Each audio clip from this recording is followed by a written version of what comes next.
Bismillah ar-Rahman ar-Rahim.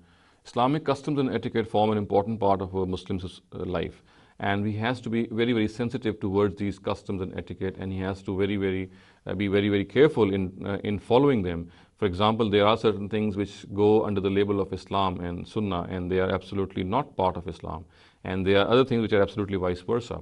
The misconception that we're going to discuss today is, of course, one of these which falls under Islamic customs and etiquette, in particular the etiquette which must be followed by a widow in her iddat after her husband has died, and she's spending that iddat in the house of her husband. Now, it is contended by many Muslim scholars that such a widow, she must not go out of her house except for something very, very compelling. She must stay put in her house, and she must not go out of her house. Of course, we know that when a widow is in such a state and she's passing through her iddat period, there are certain restrictions, and the primary restriction in this is that widow, since there's a possibility that she might be pregnant, so in order to safeguard the lineage of the newborn baby, it is always prescribed and recommended that that particular lady must be very careful. However, when her husband has died and she, of course, is passing through a period of mourning, she's already very careful in most societies that she must not, for example, adorn colorful clothes, for example, or she should not adorn jewelry in normal circumstances.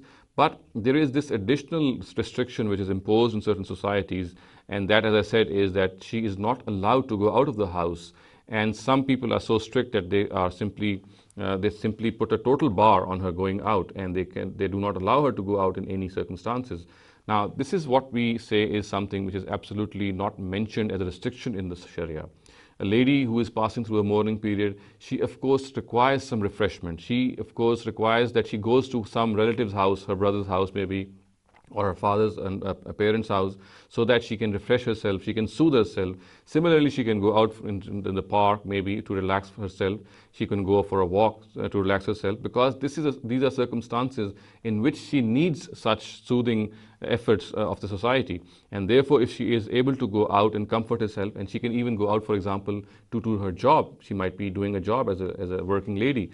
And in all these circumstances, there is absolutely no restriction for a widow, if she's passing her iddat in the house of her husband or anywhere else, that she must stay within the house. There is no such restriction found in the Sharia. This, of course, could relate to a specific circumstances, or of a particular lady in which it would not be better for her to go out. But to make it a general rule and to impose it as a general rule on all Muslim widows that they cannot, for example, go for their jobs, they cannot go out for recreation, for example, or not even to visit their relatives' houses, this is a restriction which was never imposed by the Prophet Muhammad ﷺ. So therefore, we Muslims must be very careful. We must not regard something as religion which was never part of it and which was never regarded to be religion by the Prophet of God sallallahu alaihi wasallam.